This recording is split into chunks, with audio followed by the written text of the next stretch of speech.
engine is starting up.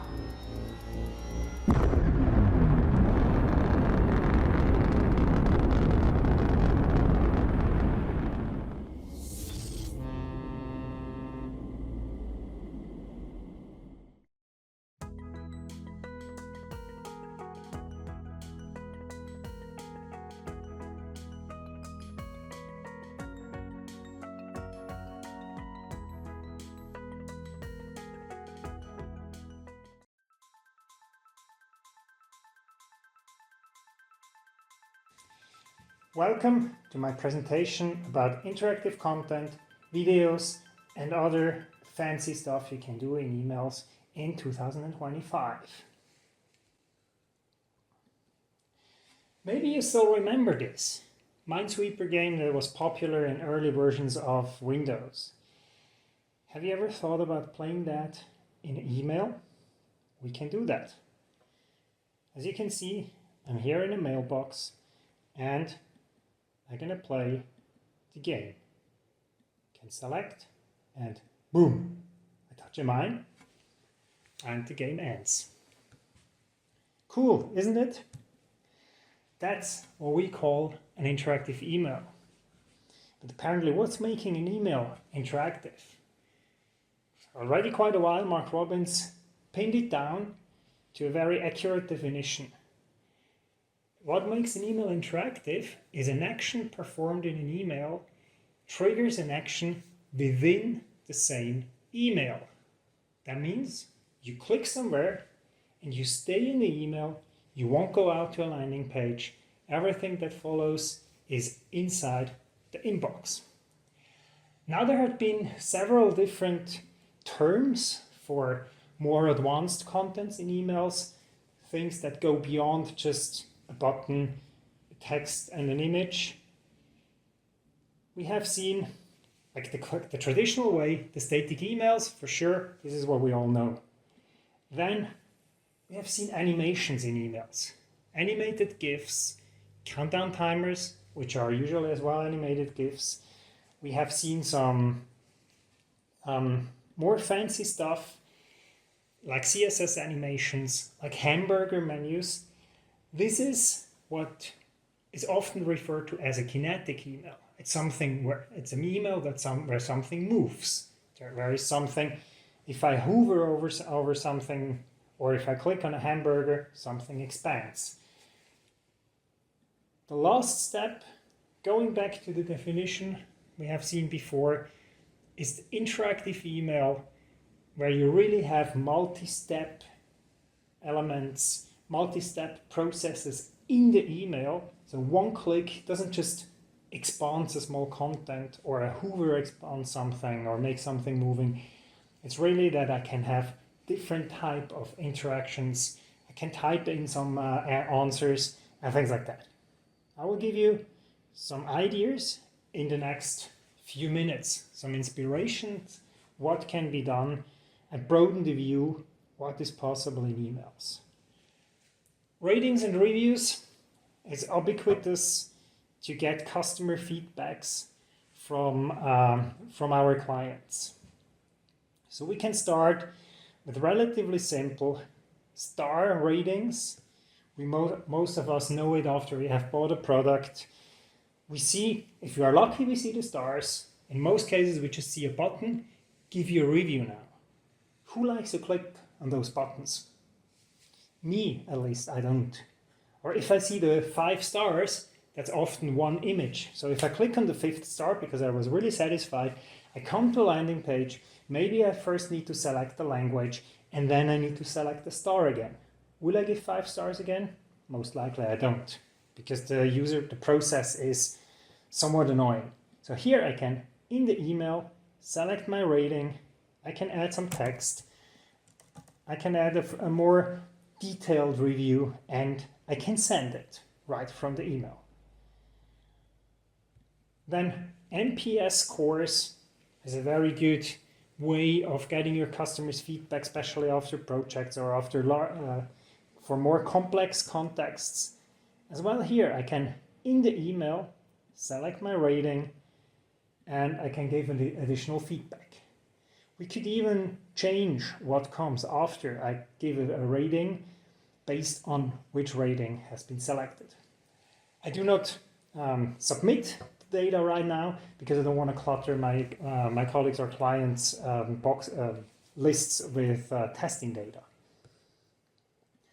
Then the next level is a multi-page, multi-question survey that runs completely in email. We all know the survey emails, right? So I think it's much easier to have the first question right in the email, and when I click it, the second question opens. I can click through the whole questionnaire right in the email. It takes me a few seconds. It doesn't take me away from where I've been. We can use different types of questions with sliders, with images, with selectors. With that, we get a much more appealing implementation than just with a button that goes to a landing page, which often I don't know what exactly I'm going to meet at that landing page. Then the next step becomes very popular is the selection of categories, a decision tree. Especially when I have a new client in an onboarding series, I want to get more data, for first-party data of a customer, knowing what's their interest. I can use this kind of multi-step selectors.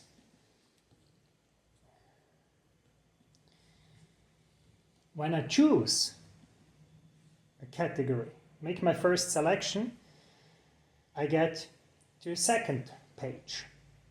I get to a third page.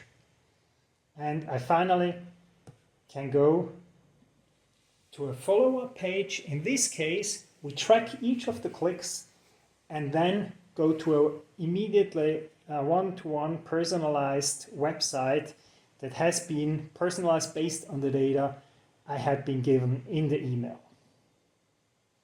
This way, I can really make a connected experience for the user from the email to the landing page. I can store all the presets, all the hints the user has given me. I can use that for AI data selections. I can use that for email journeys that continue the onboarding process, all within the email. We have seen very solid results in this kind of emails with very good, like in A/B tests, very good results. I'm going to show some numbers later on. Next up, products. We have usually, when we have a larger shop with a lot of offerings, with a big sale, whatever going on, the problem that we can't show all the products we want to show to our users in the email. I mean, we can do that. We just create a very long email. I usually call that toilet paper newsletters because scrolling down feels like unrolling the toilet paper. What we did here with one of our major clients in Germany is, instead of having just a few products in the email, we show categories, which in the mailbox I can navigate through. I even have a slider up here where I can have a nearly infinite number of categories to click through. We have done that in a more compact view as well for electronics. For different types, we can do that for different types of products. We can do that for travel. In the end, it's about what you need, and there are different kinds of integration, how you can build these filters up here, how you can extend these filters to show more products or different products within the email. With that, we can include much more products in one single email without bloating the size of the email and have a much higher chance to really hit the need, the interest of the user.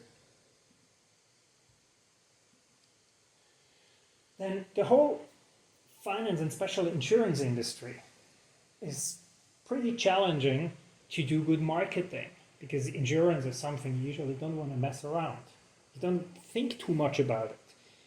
So it's a lot about creating a desire, hitting the people at the right moment to give them something they want to interact, to make them interested in the topic of the insurance. So what we are doing here is, in different cases, we are integrating the first step of the insurance calculator right in the email. In this case, it's about a home insurance, which is based on the cost of the insurance. The premiums are based on the number of rooms or the size of your apartment. A lot of people, and me including, do not know how many square meters or square feet my apartment has. So here we give the user a decision tree at hand, where I can say, okay, how many rooms has my apartment? How large are the rooms on average? Do I have a rather small apartment? Do I have a medium size, or do I have a spacious apartment with rather big rooms? Based on the selection I do here, it shows me a rough estimation of the size of the apartment. If I exactly know it, I still can change and say, okay, I know it, I just type it in here. I can go back, and once I click here, I go to the first step of the insurance calculator, where my personal data and the selected number is already pre-filled. We create a much more streamlined entry point from the email into the insurance calculator. This one is a bit more complex element. It's as well a calculator for additional insurances. I can choose whether I want to have, if I need to go to the hospital, I want to have a single bedroom for myself, or I want to have a shared bedroom. I can say whether I want to have my loss in income covered and how much that should be per day. So I have the slider component here in the email, and based on my selection, the numbers you can see down here are adapting to my selection. And then the next step, when I click here, I directly go to the step in the web-based insurance calculator where I can request my quote.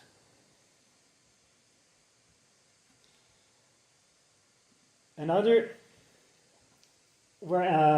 variation is based on the same principle with different types of insurances to find out which kind of insurance could be interesting for that user.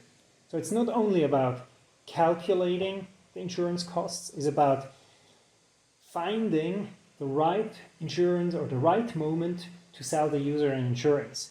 I'm not allowed to show the real email, that's why we changed it into a Christmas insurance, like an imaginable Christmas insurance with our own design. The functionality is the same as we saw before.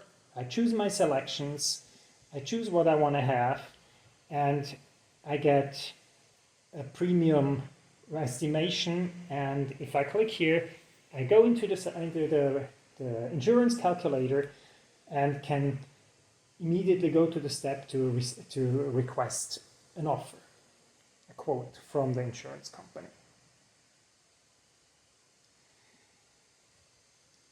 We can even push it one step further. We can build what you have seen. This is more like features we usually know from a landing page. So we can go a step further and can add normal landing page functionality, pack a whole landing page in an email. In this case, we had the challenge that a credit card company had a lot of accumulated loyalty points on their accounts. And they had to get rid of these loyalty points because this is that bound capital. On the other hand side, they had a contract with an airline which requested them to buy a certain amount of frequent flyer miles. In the end, we connected the two problems into a special sale for airline frequent flyer miles on a reduced conversion rate. Now the next problem came up. They didn't have the platform where they could do that. The rewards shop was not able to do this kind of special offers, and the website didn't have the security clearances to process this kind of customer data. So the only system left over that could do both was the email system. So we built an interactive email where you could select, you could choose from predefined selections what you would like to do, how many miles you would like to convert, or you could choose a custom amount of miles. If we had the miles and more number, the membership number already there, we already showed it here. It was already pre-filled. You could see a detailed breakdown, how many regular and how many awarded special condition miles you can get, and then you can redeem them. This was probably the most successful email I have ever seen. It had a conversion of more than 11%. So more than 11% of the user who received that email, they really booked a conversion, converted their membership points into miles. That was a huge success.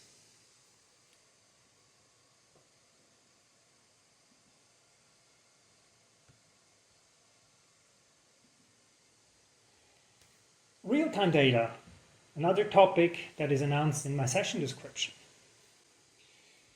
It's something that had become more difficult in recent times, but we still have our hacks, how we can get data at the time of opening into the email.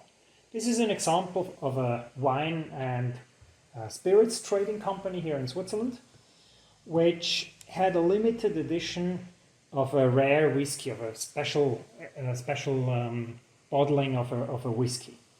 They only had like 100, in this case 100 bottles for whole Switzerland, and they decided to sell them only via email. So a few weeks before the sale started, they announced on their web shop, hey, this whiskey is gonna go on sale, very exclusive, you can pre-register now. At the day of the launch, everybody who registered for the newsletter, who was subscribed to their newsletter, received this email, where in the email you could order the bottle directly and you could see how many bottles are still available. Depending a bit on the case, we showed the number of bottles available, or we showed the indicator. If they were still available, as if you want to buy one, you can choose I want to order, and you can directly order that bottle from within the email. You then go directly to the checkout. Now I will get an error message because that product is not available anymore. But when they were still available, you go to the checkout and it tells you you can do the conversion.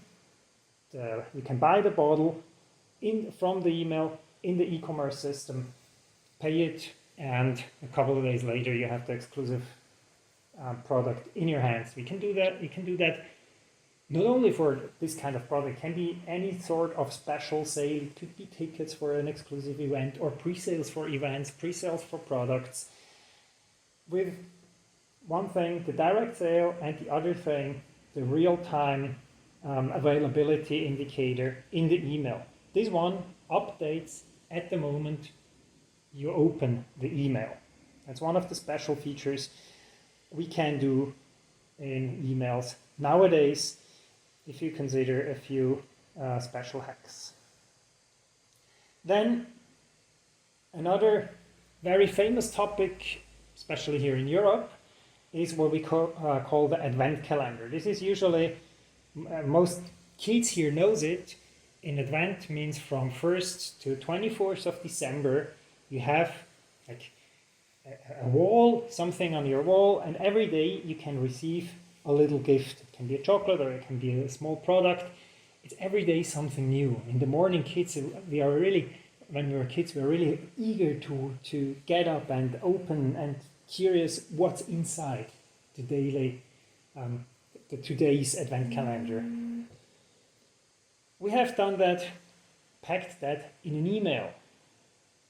1st of December, you have a raffle for a Samsung TV. On 2nd of December, I have to search for it, we can get a pizza oven. The clue about this email is it updates itself every day at the time of opening. That means on 1st of December, I can only click on the first day. On 3rd of December, I can click on the first, on the second, and the third. And I can participate.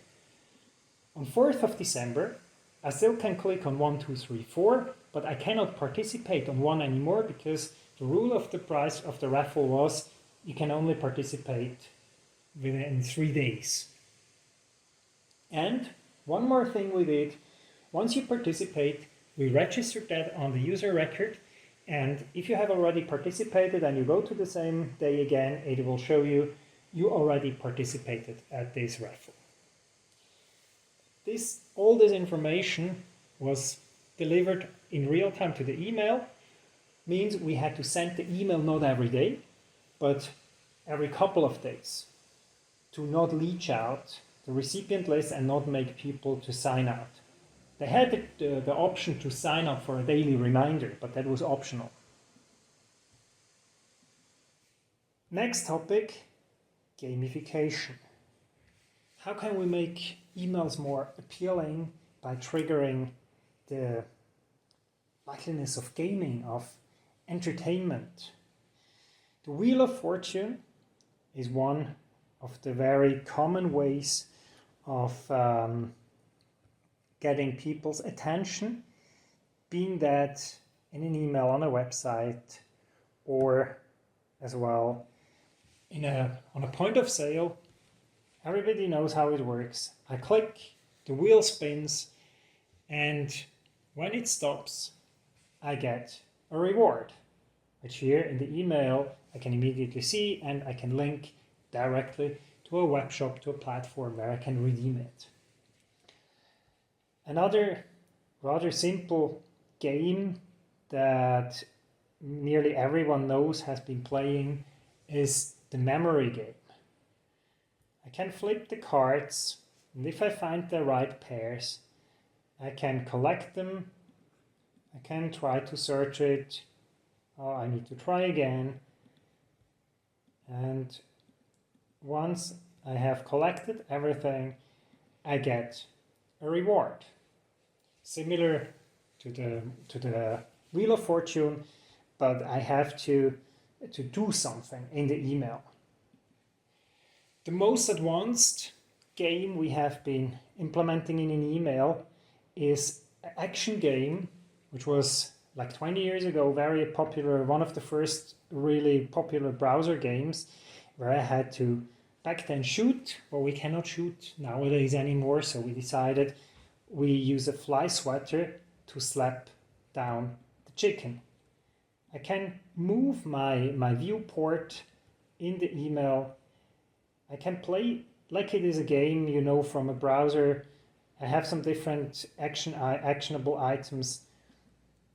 They fly past me, and at the end of the game, when the time is over, I can hand in my high score, and we can do a high score list, and the high scores are listed in real time in the email when we open it. This is some examples how we can really go very far in making emails more appealing, more entertaining, more fun to interact at the end of the day. Now, something you might have asked yourself already is, where does it work? Does it really work in Outlook? Unfortunately not in Outlook, but having said that, in B2C environment, desktop Outlook is in most of the cases below 5% of market share. And now the question is, do we let 5% Outlook user prevent us from doing cool things for more than 50% of the other users? Because there's HTML and CSS implementations, as you have seen it here so far, has a really solid support across the whole Apple platform. On Samsung, it is supported. There are other email clients that support it, some smaller ones. If we add AMP for email, which is a special flavor from Google, we can add Google and Yahoo as well to the supported clients, leaving us a small percentage of email clients that still rely on the fallback, as I have been explaining it before, with an element that looks exactly as the interactive one, but when I click on it, I go to the browser view of the email where the interactivity already starts. With this implementation, we can give a better user experience to nearly anyone, and that's very important. For no recipients, the interactive email is a step back in the user experience. It's at least the level what we are used to. For the majority of the recipients, it is an improvement and it is an enhancement. The impact of it, for sure, is increased user experience. Instead of just seeing a button where I don't know what's behind it, I see the first question of the survey, for example, which I can immediately answer. The probability that I do that is for sure much higher. And this we can prove by numbers. We have seen through our partner with star ratings, like these 5-star ratings and reviews, depending a bit that you're using this kind of emails for many different clients, depending on the use case, they see 50 to 200% uplift in product reviews they can gather through direct email feedbacks. In surveys, multi-step surveys, we have seen 75% and more uplift in submitted surveys, which is massive, considering how hard it is to even get the people to answer in the survey. In event registrations, we have seen as well pretty solid uplifts because the already pre-filled subscription form makes people much more likely to register for a webinar, for example, or for a free event. And last but not least, the highest impact we see in e-commerce. Uplifts in 2 or even sometimes 3-digit percentages. We have seen that on a regular basis. We often do A/B tests whenever possible with customers. We have just a few weeks ago seen a client of us selling 180% more vacuum cleaners through an interactive email with categories in the email. That was a really solid uplift. And we have seen some, like as I said, 2 to 3-digit percentage uplifts in e-commerce. It's always a bit difficult to talk about customer names. In this regard, or we try to A/B test it whenever possible.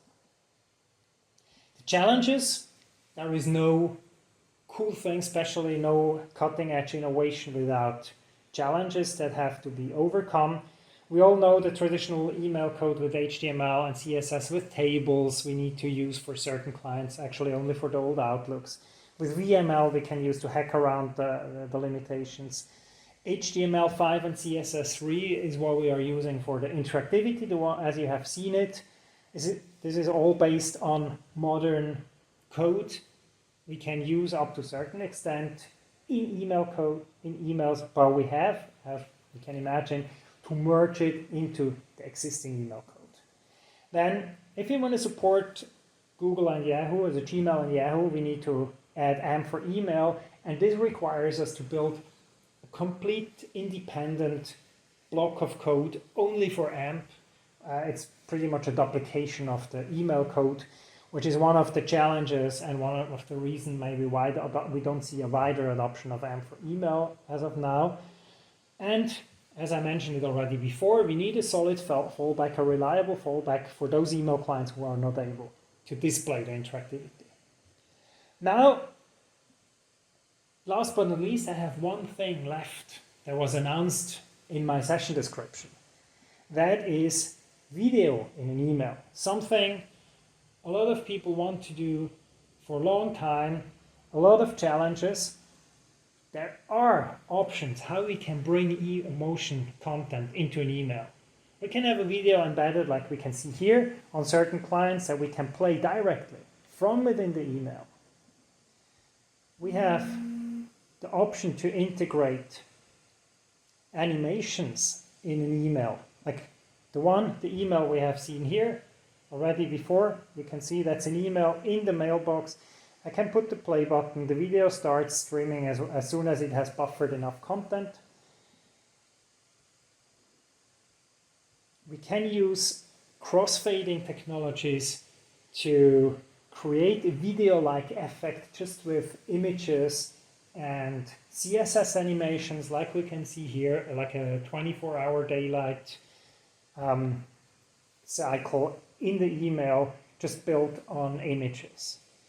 And another option we can do is we can add progressive enhancement way of shipping better content to the email clients that can do that. Animated GIF is nowadays only required by 2 clients. That's the old desktop Outlook and it's Gmail. Most of the other email clients support animated WebP. And on Apple platforms, we even can use a video, MPEG-4 video, as the source of an image tag. And everything that is based on Safari will play that image, that video in the image, just without sound. But this allows us to give much better quality to those clients who support it.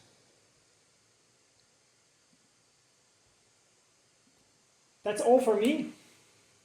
Thank you very much to be able to speak here. This presentation is an interactive email itself. You can send it to your own inbox via mailix.com/global email marketing summit 25 or by scanning the QR code. Get it directly to your inbox, go through it, and remember the examples, get inspired by what I've been showing today. You can contact me, you find me on LinkedIn, and if you like to play around with interactive email, go to mailix.com, register for a free demo account, and you can play around for a certain time on your own. Thank you very much. It was a pleasure to be here.